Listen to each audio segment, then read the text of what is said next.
प्रसिद्ध कथा है कि सूरदास जी रोज ठाकुर जी का दर्शन करने जाते थे। नेत्र उनके पास थे नहीं, तो जैसे दर्शन करने के लिए जाते तो सब लोग दर्शन करते, सूरदास जी उस पद का गायन कर देते कि आज ठाकुर जी लग कैसे रहे हैं, और सब आश्चर्यचकित हो जाते, इनको किसने बताया, ये तो देखे ही नहीं सकते, ये तो अंधे हैं। फिर इनको कैसे अनुभव हो जाता है कि ठाकुर जी कैसे रूप में है। किसी दिन ठाकुर जी पीत वस्त्र पहनते, तो जैसे पर्दा खुलता सब लोग तो दर्शन करते, सूरदास जी पीछे खड़े खड़े गाते, पीत वसन मन भावे, पीत वसन मन भावे, हरि को पीत वसन मन भावे, हरि को पीत वसन मन भावे। कभी ठाकुर जी मोर मुकुट पहन करके खड़े तो मोर मुकुट की छवि पे वारी जाऊं, छवि पे वारी जाऊं,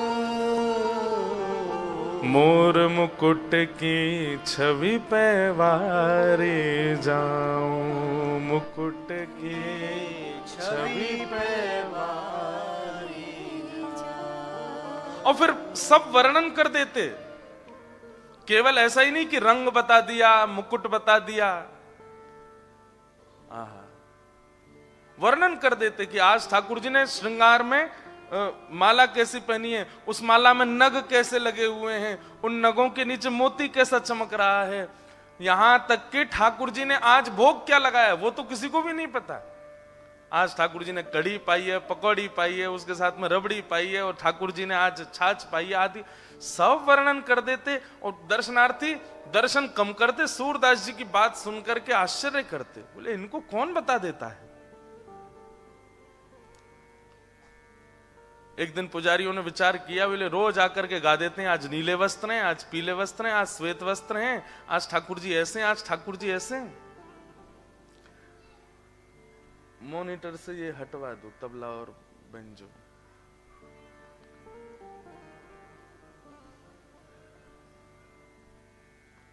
क्या बता रहा था मैं? हाँ, रोज वर्णन कर देते कि वस्त्र कैसे हैं। एक दिन पुजारियों ने मन में विचार किया, बोल आज हम ठाकुर जी को वस्त्र ही नहीं पहनाएंगे, आज इनको निर्वस्त्र ही खड़ा कर देते हैं, फिर देखते हैं सूरदास क्या गाएगा। ये जरूर तुक्का मारते हैं आकर के, ये पहले ही सोच के आते हैं कि आज ऐसा गाऊंगा, और उस दिन ठाकुर जी वैसे ही होते हैं।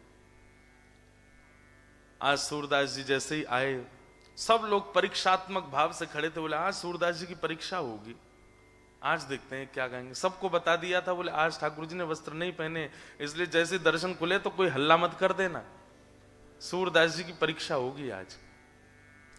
जैसे कपाट खुले, आहा, ठाकुर जी ने केवल एक कॉपीन पहनी थी नीचे बस, और कुछ नहीं पहना है, बिल्कुल निर्वस्त्र है ऊपर से नीचे तक। सब लोगों ने प्रणाम करके, सबको तो पता ही था कि आज ये परीक्षा हो रही है, सबने कहा सूरदास जी आज सुनाओ भाव, कैसे लग रहे हैं ठाकुर जी। सूरदास जी के नेत्रों में अश्रु आ गए, बोले आज तो बहुत ही प्यारे लग रहे हैं। बोले कैसे लग रहे हैं? बोले मैं कहाँ बताऊं आज कैसे लग रहे हैं, इतने सुंदर लग रहे हैं आज तो। बोले वो तो पता है सुंदर लग रहे हैं, रोज ही लगे, आज कैसे लग रहे हैं? आहा, मोतिन माल गले उर साजे, मोतिन माल और साजे, छवि के उठत तरंगा, छवि के उठत तरंगा, आज हरि देखे नंगम नंगा, आज हरि देखे नंगम, आज हरि देखे नंगम नंगा हरि, देखे नंगम।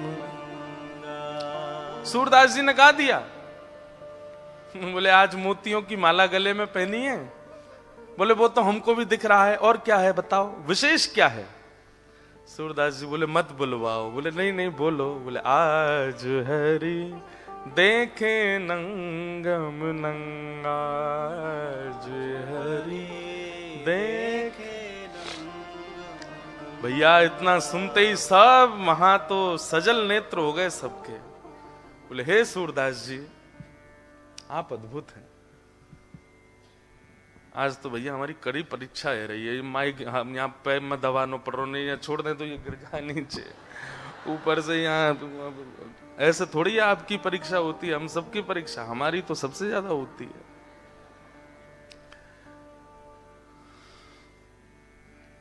आप उसकी वॉल्यूम में कम कर लो, इसमें तो आ ही रही है आवाज।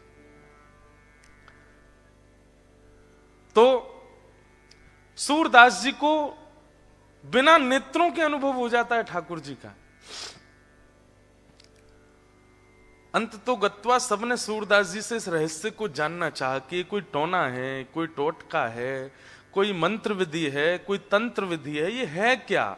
आपको ये अनुभव कैसे हो रहा है? आपको ठाकुर जी का साक्षात्कार कैसे हो जाता है? सूरदास जी कहे, बोले मैं बता तो दूंगा लेकिन तुम विश्वास करोगे नहीं। बोले नहीं हम विश्वास करेंगे, आप बता दीजिए।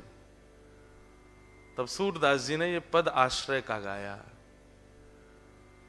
दृढ़ इन चरणन केरो भरोसो, दृढ़ इन चरणन केरो। मेरे जो गुरु हैं उन पे मुझे अटूट विश्वास है। उनकी वाणी पर, उनके स्वरूप पर, उनके भाव पर, उनके चरणार विंदों में मेरा ऐसा अविचल विश्वास है कि वो जो कह दें वो मेरे लिए सर्वोपरि है। और भैया मैंने और कछु नहीं कियो, केवल अपने गुरुदेव पर पूर्ण भरोसा किया है और अपने आप को समर्पित कर दिया है। जब से ये भाव मैंने प्रकट किया है अपने गुरु के प्रति, तब से ही ये अनुभव होने लगे हैं कि बिन नेत्रों के मुझे ठाकुर जी का अनुभव होता है, बिन नेत्रों के मुझे ठाकुर जी का दर्शन होता है। सोचो, श्री वल्लभ नख चंद्र छटा बिन सब जग माही, अंधेरो भरोसो दृढ़ इन चरणन केरो। अपने गुरु के चरणों के अलावा ये विश्वास मैंने किसी को दिया नहीं। जैसे कैसा भरोसा होना चाहिए गुरु के प्रति? जैसे एक बालक को अपनी मां का होता है। भूख लगी है, प्यास लगी है, गर्मी लगी है, सर्दी लगी है, वो उसको पता है कि मेरी मां मेरा ध्यान कर लेगी। मां मुझे भूख लगी है, बस इतना एक बार कहता है, इतने में तो मां व्यवस्था कर, और कहना भी नहीं पड़ता। उसके आव भाव से ही मां समझ जाती है कि इसको भूख लगी, अब इसको कुछ खिलाओ, अब इसको प्यास लगी कुछ पिलाओ, अब ये रो रहा है इसको कहीं दर्द है। बालक को पूर्ण भरोसा हो जाता है अपनी मां पर कि ये मेरा ध्यान रखेंगी, सोना खाना पीना सब जगह ये मेरे साथ हैं, मुझे इन पे पूर्ण भरोसा है, पूर्ण विश्वास है। ठीक वैसा ही विश्वास गुरु के प्रति हो जाए। बंधुओं, आपके अगर गुरु हैं तो अच्छी बात, अगर गुरु नहीं अभी तक बनाए तो कृष्णम वंदे जगत गुरुम, सबके गुरु ठाकुर जी हैं, ठाकुर जी कोई गुरु मानो और उन पे फिर पूर्ण विश्वास कर लो, पूर्ण भरोसा।